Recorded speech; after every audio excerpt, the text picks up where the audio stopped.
UFC 322 is tomorrow. We've covered the entire main card except for one fight, and we're going to be talking about that last fight now. So, let's get straight into it. In the lightweight division, we have got top 15 guys fighting. We've got Beneil Dariush, ranked number 9, going against Benoit Saint-Denis, ranked number 13. And this matchup should be just absolute chaos. Beneil Dariush likes a good old scrap. Beneil's good all over. Benoit Saint-Denis has proven himself again. After some tough losses last year, he's bounced back. He's got some good wins under his name, and he's looking like a world beater. It's a super interesting matchup for the lightweight division. I know what this is trying to do. Well, the UFC are trying to do here. They're trying to get Benoit Saint-Denis in the top 10, and Beneil Dariush is the gatekeeper, if you'd like to say. And I'll be honest, Beneil Dariush is probably one of the best people in. I don't want to call him a gatekeeper because he's not consistently losing, but he is somewhat the lightweight gatekeeper. But Beneil's done it multiple times. When Mateusz Gamrot come up and was about to get into that top 5, Beneil sent him back.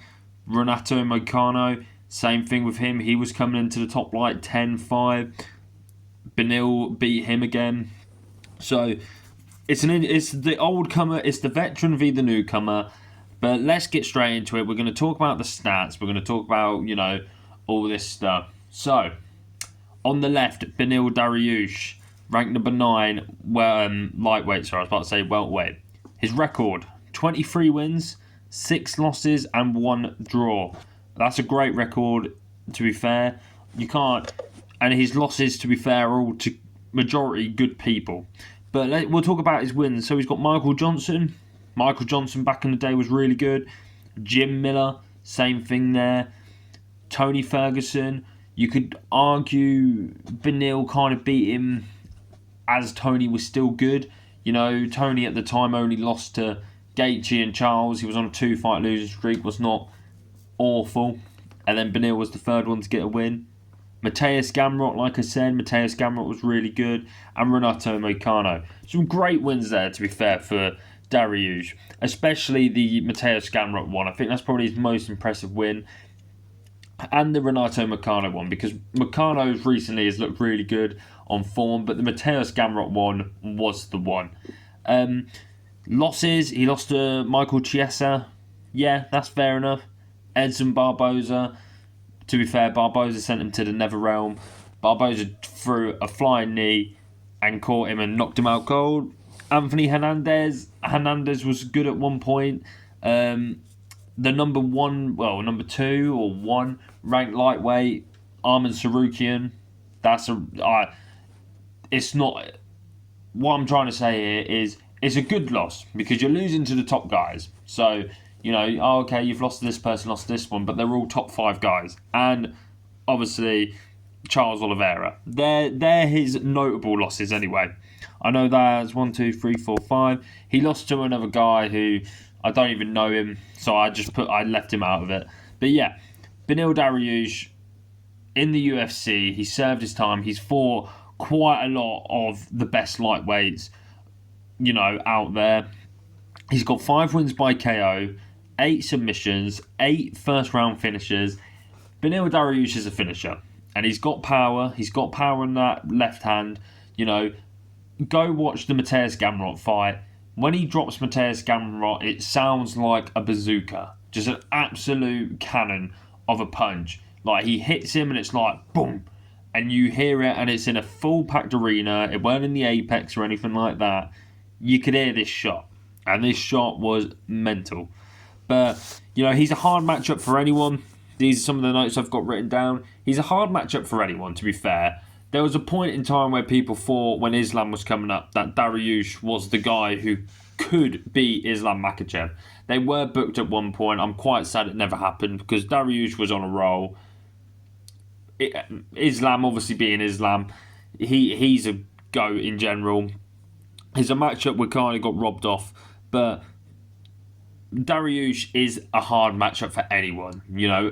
You have to finish him. All these guys who's beaten him have finished him. They've rather submissioned him or KO'd him or whatever. He is a tough guy. He's a hard matchup for anyone. You have to finish him. And he's good all over. That's the thing. His striking's pretty decent. He's got power in that left hand. We all know his ground game's really good. And that, what he did to Tony Ferguson, he just dominated on the ground and that, just sat on him. But Beneil Dariush is a top contender. He's ranked number 9. But at any day, he could be, some of the top guys. But we'll get on to Benoit Saint-Denis, on to the right. So Benoit Saint-Denis, ranked number 13, 15-3. All 3 losses coming in the UFC. That's not bad at all. That's actually quite decent, that all 3 of your losses have come into the best organisation out there. So he's only got one notable win. What's Maurizio Ruffi, what was his last fight. Ruffi was probably the best prospect we had. Well, one of the best prospects we had. And Benoit Saint-Denis just absolutely battered him. Weren't even close. Ruffi had no answers for him. The takedowns were there. He just dominated. He did what he wanted. It was like a man playing with a child. Ruffi got fraud checked. Benoit Saint-Denis proved that, okay, I had 2 slip-ups, but I'm still here. And to be fair, he is. He lost to Dustin Poirier. I think that one, to be fair, I don't think they should have gave Benoit Saint-Denis Poirier that early. He only just got in the top 15. Right, Poirier, because he had some exciting fights. He had a great knockout against Matt Farelva. I can't pronounce his second name properly. But I think they threw him into the deep end too quick. But to be fair to him, he had a great first round against Dustin Poirier. If you watch that fight, the first round, Poirier got battered, and then obviously round 2 comes and Poirier did Dustin Poirier and sparked him out cold. And his other loss was Renato Moicano. That was another bad loss. His 2 losses, his notable losses, they were very bad. The knocking out of Dustin Poirier and the absolute battery what Renato put on him. In France as well, bloodied up his face, just absolutely dominated him, battered him on the ground. It was impressive from Renato. But fair play to Saint-Denis for bouncing back. He's on a 2-fight win streak against obviously Ruffi. He's got 4 wins by KO. And this is where this is really impressive. 11 wins by submission. 11 wins by submission. All of his wins have come by finish, by the way. 4 KOs, 11 finishes. Submissions. That is super impressive. 11 submissions. Really impressive. He's got 7 first-round finishes. Really good there. He's an absolute wild fighter, I would say. It's rather guns blazing or... You're going to have to finish him because he won't quit. Kind of like Dariush. This is why this matchup is so interesting. He is a do-or-die fighter. He's rather going to come at you with his hands down and he's going to swing at it, or he's going to take you down and submit you, choke you out, whatever he's going to do. And his ground game, as you can see, 11 submissions. His ground game is great. It's quality. What he did to Ruffi... I didn't see it coming. I thought Ruffi would have answers, and he didn't. And Benoit Saint-Denis just did what he wanted. And it is impressive. And this is why I love this matchup, guys. You've got 2 really good grapplers, 2 guys who have got decent striking. One of them in Benoit Saint-Denis will just start throwing. Dariush has got power. Dariush isn't gun shy either. It's going to be a great fight. I think Beneil Dariush is going to get the win. I don't know how it's going to come. I'm not going to give a prediction of how, but Beneil Dariush will get the win on Saturday night. But let me know what you guys think on this matchup. I'm super excited for it. I think it's a bit of a sleeper on this card. I am, this time around, going to do some of the prelim fights because some of the prelim fights are really entertaining. We're going to be covering the Bo Nickel one and the Roman Kopylov v Gregory Rodriguez fight.